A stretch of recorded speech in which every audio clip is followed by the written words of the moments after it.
Magandang hapon. Narito ang pinakahuli sa lagay ng ating panahon ngayong araw ng Lunes, araw ng eleksyon, May 12, 2025. Sa kasalukuyan nga ay ang frontal system nakakaapekto sa extreme northern Luzon, samantalang easterlies o yung mainit na hangin galing karagatang Pasipiko ang nakakaapekto sa nalalabing bahagi ng ating bansa. Itong frontal system, asahan natin na magdadala ng maulap na papawirin, mga kalat-kalat na pag-ulan, pagkidlat at pagkulog sa Batanes, pati na rin sa Cagayan. Para naman sa lagay ng panahon sa Metro Manila at nalalabing bahagi ng ating kapuluan, asahan natin yung bahagyang maulap hanggang sa maulap na papawirin at may mga tsansa pa rin ng mga localized thunderstorms, lalo na tuwing hapon at gabi. Kaya yung ating mga kasamahan sa Regional Services Division patuloy na maglalabas ng mga thunderstorm advisory, rainfall advisory o hindi kaya heavy rainfall warning kung kinakailangan. Sa kasalukuyan rin nga ay wala naman tayong namomonitor na low pressure area or bagyo sa loob or malapit sa ating Philippine Area of Responsibility.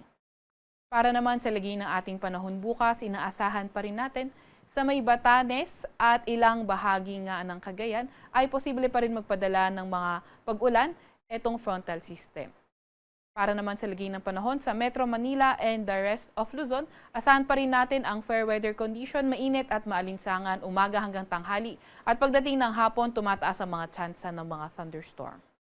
Agwat ang temperatura bukas sa Metro Manila ay 26 to 34 degrees Celsius.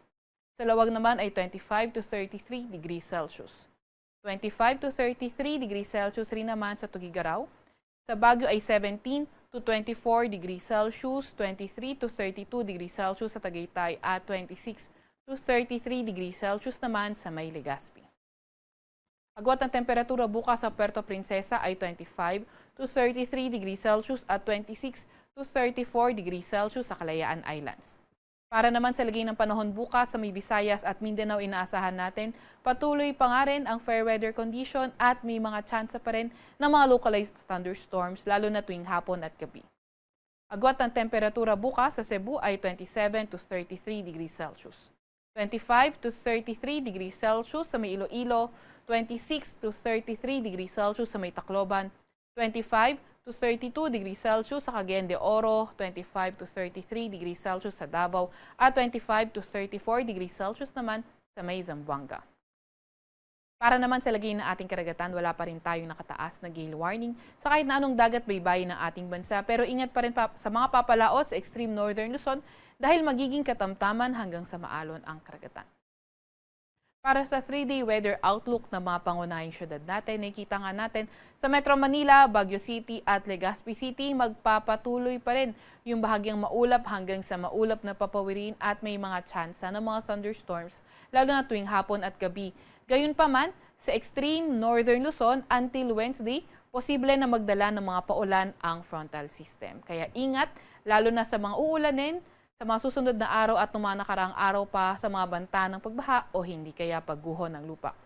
Agwat naman ang temperatura sa Metro Manila, maglalaro mula 25 to 34 degrees Celsius. 17 to 25 degrees Celsius sa Baguio City at 26 to 33 degrees Celsius naman sa may Legazpi City. Para naman sa mga pangunahing syudad, sa may Visayas, nakikita natin, simulan natin sa may Tacloban, nakikita nga natin Wednesday until Thursday, may kita natin patuloy pa rin ang fair weather condition. Pero pagdating ng Friday sa Tacloban, pati na rin sa may silangang bahagi ng Visayas, posible nang maging maulan. Gayunpaman sa Metro Cebu at Iloilo City at malaking bahagi ng Visayas, Wednesday until Friday, posible pa rin naman ang fair weather conditions. Mainit, maalinsangan, umaga hanggang tanghali at pagdating ng hapon, nandun na nga yung mga tsansa ng mga localized thunderstorms. Para naman sa mga pangunahing syudad, sa may Mindanao area, nakikita natin Metro Davao until Wednesday, fair weather condition. Pero pagdating ng Thursday at Friday, posible nang maging maulan. Although sa may Caraga area, as early as Wednesday, posible nang maging maulan.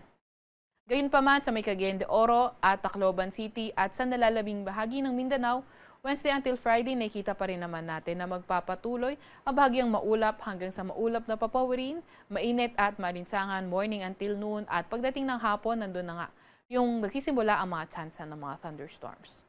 Sa Metro Davao, maglalaro ang agwat ng temperatura mula 25 to 33 degrees Celsius. 25 to 33 degrees Celsius sa Cagayan de Oro at 24 to 34 degrees Celsius naman sa may Zamboanga City. Papansin na nga natin yung pagdalas ng mga thunderstorms lalo na tuwing hapon hanggang sa gabi at meron tayong mga ilang tips na ibabahagi. So una, kung tayo ay nasa labas, pumasok tayo sa isang enclosed na building. Lumayo rin tayo sa mga bagay na nagko-conduct ng electricity katulad nga ng puno, tubig, power tools, scaffold, at mga light poles o utility poles. Kaya kung may nakita rin tayong mga kable na nakahang, huwag natin itong hawakan at ipagbigay alam sa ating barangay o kaya mga DRR officers.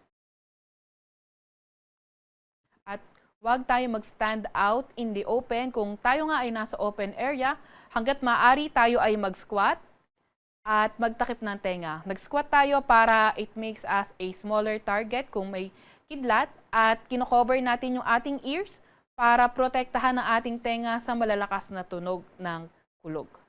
At sinasabi nga rin dito na only let your feet touch the ground, pero kung kaya natin, yung toes na lang natin yung nakatouch sa ground at magkadikit ang heels para in case na ma-struck ng lightning ang ground, ay doon lamang ito dadaloy. Sa Kalakhang, Maynila, ang araw ay lulubog ng 6:16 ng gabi at sisikat bukas ng 5:29 ng umaga.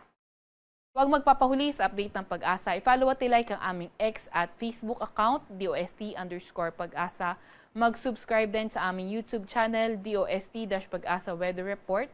At para sa mas detalyadong impormasyon, bisitahin ang aming website, pag-asa.dost.gov.ph. At yan nga muna ang pinakahuli sa lagay ng ating panahon. Mula sa Weather Forecasting Center ng Pag-asa, Veronica C. Torres, nag-ulat.